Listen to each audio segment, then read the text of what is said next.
ये कक्षा 12 के आज टॉपिक है द्विआधारी संक्रिया। संबंध के अंतर्गत आता है। देखिए, द्विआधारी संक्रिया जानने से पहले कुछ चीज के बारे में हम जानेंगे। आइए देखते हैं डिफिनेशन क्या है इसका। मान लेते हैं कि एक आरिक्त समुच्चय। आरिक्त मतलब है कि उसमें कम से कम एक अवयव जरूर है उस समुच्चय में, कम से कम एक अवयव जरूर है। और स्टार एक संक्रिया है। संक्रिया मीन्स ऑपरेशन। इसको हम ओ से भी सकते हैं, ऑपरेशन को हम ओ से भी डिनोट कर सकते हैं या स्टार से डिनोट करते हैं, दो चीज डिनोट किया जाता है। और इसका मतलब ये हो सकता है कि प्लस है, माइनस है, मल्टीप्लिकेशन है, डिवीजन है और तमाम प्रकार जो भी क्रियाएं संबंध बनते हैं। आपने फलन पढ़ा है फलन में, तो जिस नियम के द्वारा इसको जोड़ते हैं दो अवयवों को, तो आपका क्या हो गया, संक्रिया होता है। संक्रिया में एक प्रकार से ऑपरेशन होता है, फलन होता है। जैसे यहाँ ये स्टार लिखा हुआ है, स्टार मीन्स ऑपरेशन। यह ऑपरेशन एक राशि माने एक का हम कार्तीय गुणनफल निकालते हैं, एक राशि का अवयव लेते हैं। तो जो अगर उस पर हम संक्रिया लगाते हैं, संक्रिया लगाने पर एक का अवयव आ जाए। जैसे हमने ले लिया कि एक राशि का अवयव ए बी हो गया, जहाँ पर ए भी एक का अवयव है, बी भी एक का अवयव है, तो ए बी जो है एक राशि का अवयव होगा। आप जानते हैं संक्रिया माने पिछले अभ्यास में संबंध आप पढ़े इसके बारे में। तो इस पर हमने संक्रिया लगा दिया ए स्टार बी। संक्रिया में जोड़ा, घटाया, गुणा किया, भाग किया, जो भी नियम है, नियम लगाने पर जो भी अवयव आया अगर ए में है तो हम मान कर सकते हैं कि जो ऑपरेशन है वह एक द्विआधारी संक्रिया कहलाती है। नहीं तो नहीं होगी। अगर लागू नहीं हुआ नियम तो द्विआधारी संक्रिया नहीं होगी।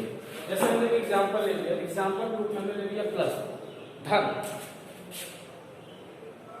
धन को हमने n क्या है, प्राकृतिक संख्याओं का समुच्चय है। n पर हमने जो है इस पर द्विआधारी संक्रिया चेक करना है कि द्विआधारी संक्रिया है कि नहीं है। तो देखिए n का मतलब क्या होता है, एक से लेकर के अनंत तक होता है, आप सभी लोग जानते हैं।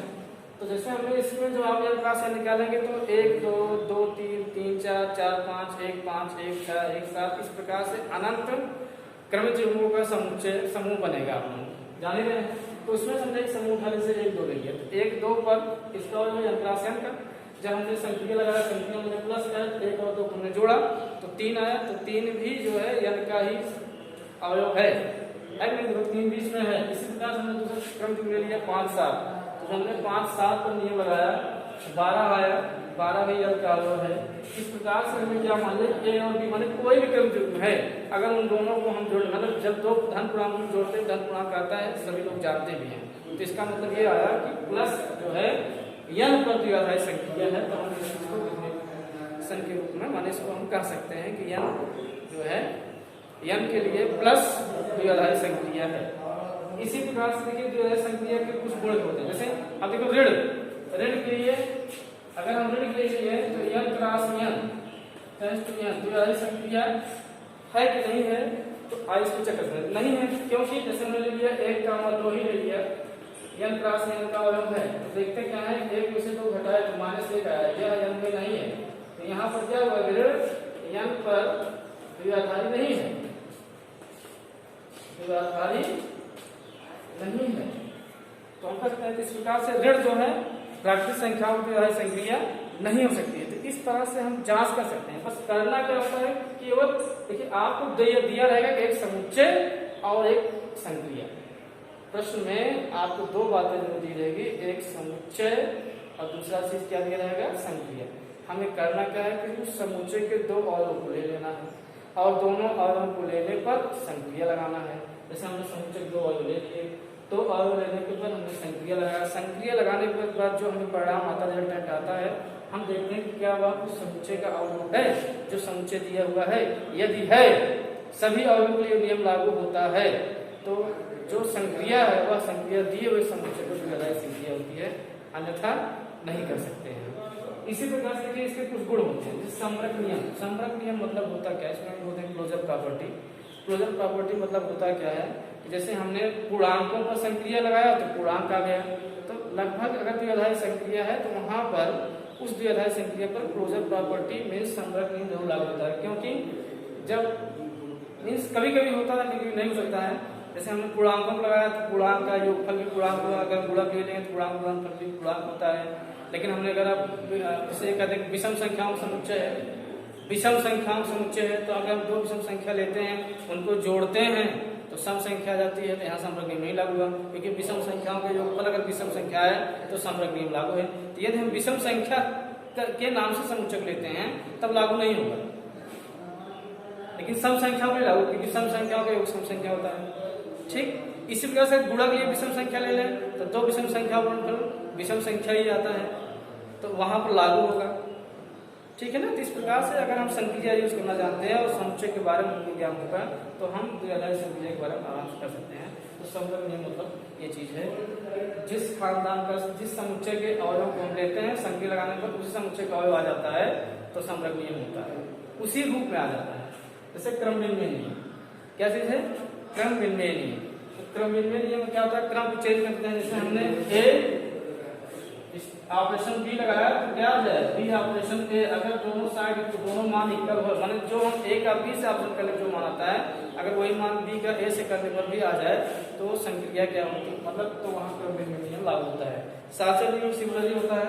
मान लो कि तीन अवयव है, एक बार हमने बी और सी पर संक्रिया लगाने के बाद ए को लगाया, अगर यही चीज कितना हो जाए? ए संक्रिया बी और संक्रिया सी आ जाए तो वहां पर साचर नियम लागू होता है। अगर ये दोनों पक्ष बराबर हो जाता है तो वहां पर साचर नियम लागू होता है।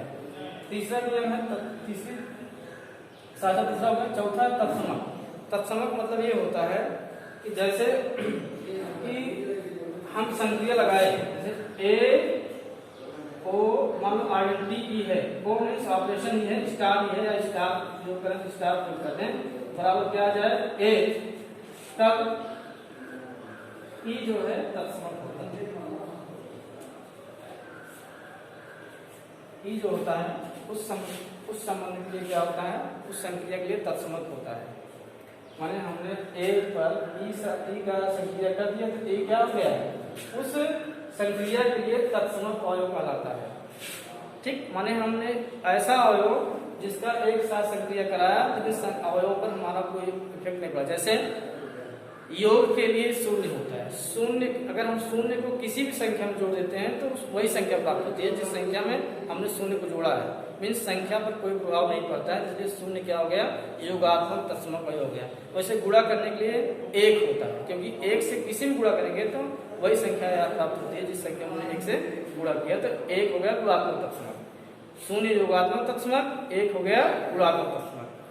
दूसरा होता है प्रतिलोम। प्रतिलोम मतलब ये होता है कि ए और बी इस प्रकार होंगी, ए और बी इस प्रकार होंगी। जब ए का बी से संक्रिया करें तो क्या आ जाए? ई मीन्स होता है तत्समक।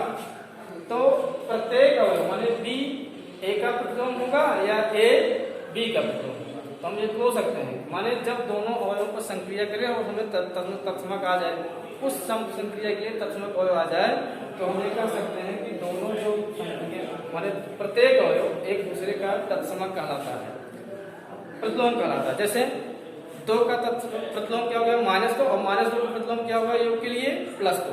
गुणा के लिए 2 का प्रतिलोम 1/2 और 1/2 का प्रतिलोम क्या हो गया? गुणा के लिए 2 हो गया।